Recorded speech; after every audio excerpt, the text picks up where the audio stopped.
Assalamualaikum warahmatullahi wabarakatuh. Kenalkan, nama saya Riani Anggraini Salma. Saya Fahmi Nur Jauhari. Saya Raja Taufikur Rahman. Ya, Aisyah Lestarin. Saya akan menjelaskan mengenai proses costing yang diterapkan pada UMKM Wajib Cililin. Dan untuk penjelasannya, jangan kemana-mana, tetap tontonin terus video kelompok kami. Jadi, kita langsung aja ke materinya. Di sini saya akan menjelaskan tentang proses costing. Proses costing merupakan sebuah metode akuntansi yang menelusuri tentang biaya langsung, biaya tidak langsung dari proses manufaktur.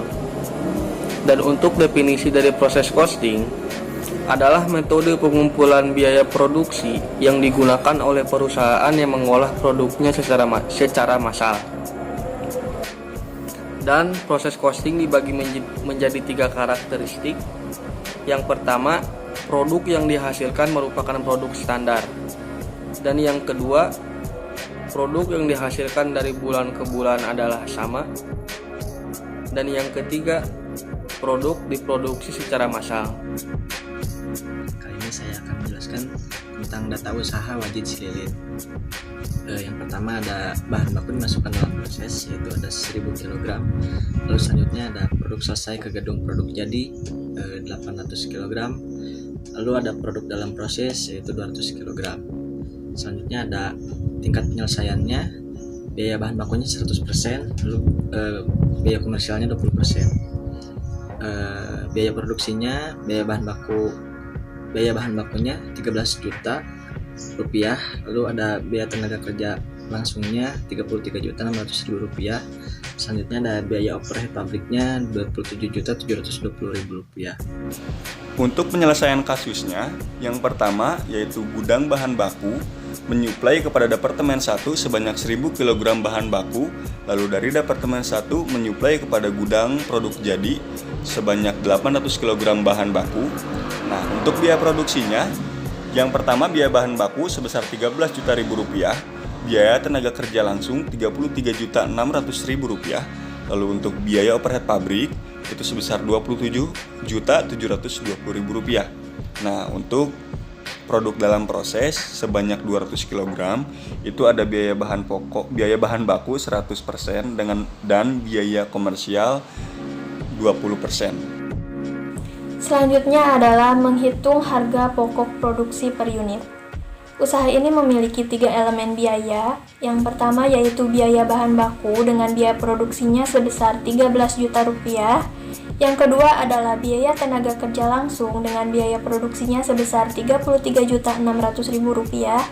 Yang terakhir adalah biaya overhead pabrik dengan biaya produksinya sebesar 27.720.000 rupiah.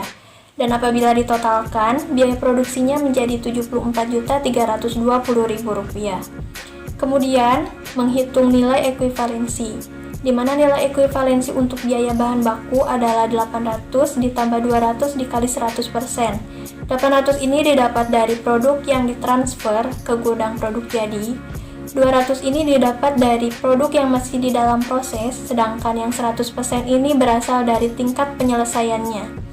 Maka jika dijumlahkan, nilai ekuivalensi untuk biaya bahan baku didapat hasil sebesar 1000. Kemudian untuk BTKL dan BOP, nilai ekuivalensinya sama saja seperti biaya bahan baku, namun di sini perbedaannya ada pada tingkat penyelesaiannya.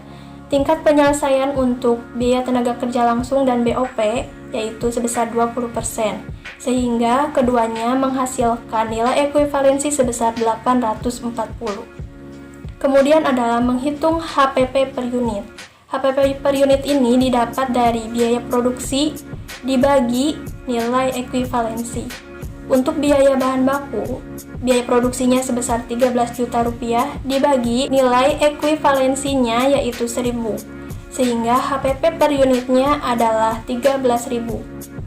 Kemudian BTKL, HPP per unitnya adalah 40.000. Dan untuk BOP, HPP per unitnya sebesar 33.000. Sehingga apabila ditotalkan, HPP per unit ini menjadi 86.000. Selanjutnya adalah perhitungan harga pokok produksi. Yang pertama adalah harga pokok produksi yang ditransfer ke gudang produk jadi, di mana produk yang selesai diproses dan dikirimkan ke gudang adalah sebanyak 800 kg dikali dengan jumlah biaya per unitnya sebesar Rp86.000, maka menghasilkan Rp68.800.000. Yang kedua adalah HPP produk dalam proses, terdiri dari biaya bahan baku, biaya tenaga kerja langsung, dan biaya overhead pabrik, di mana produk yang masih diprosesnya itu sebesar 200 kg, maka biaya bahan baku adalah 200 dikali tingkat penyelesaiannya 100% dikali biaya per unitnya sebesar 13.000, maka hasilnya 2.600.000. Selanjutnya adalah BTKL, yaitu 200 dikali 20% tingkat penyelesaiannya dikali biaya per unitnya 40.000, maka hasilnya Rp1.600.000. Lalu BOP 200 dikali tingkat penyelesaiannya 20% dikali dengan biaya per unitnya adalah Rp33.000, maka hasilnya adalah Rp1.320.000. Dijumlahkan semuanya itu, maka menghasilkan Rp5.520.000. Selanjutnya untuk pembuktian, di mana total biaya produksi itu harus sama nilainya dengan total HPP produk jadi ditambah dengan HPP produk dalam proses.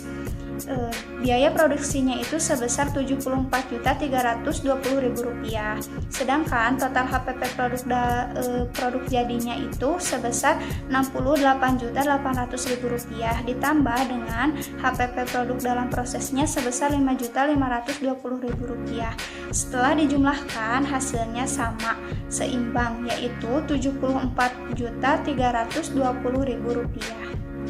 Kembali lagi dengan saya, Reja Taufikur Roman, SIN nomor NIM 141 dari kelompok 4. Di slide kali ini adalah kesimpulan. Yang pertama, ini ada total biaya produksi sebesar Rp74.320.000. Lalu di opsi yang kedua, HPP per unit pada intinya Rp86.000. Di opsi yang ketiga, HPP yang ditransfer pada gudang produk jadi sebesar Rp68.800.000. Lalu di opsi yang keempat, HPP produk dalam proses sebesar Rp5.520.000. Nah, karena telah sampai kepada kesimpulan, berarti ini adalah akhir dari kita, kelompok kita untuk berpresentasi. Semoga kalian dimudahkan rezekinya, dimanfaatkan ilmunya, dan semoga kesehatan, keberkahan, serta keselamatan selalu menyertai kita. Wabillahi taufiq wal hidayah. Wassalamualaikum warahmatullahi wabarakatuh.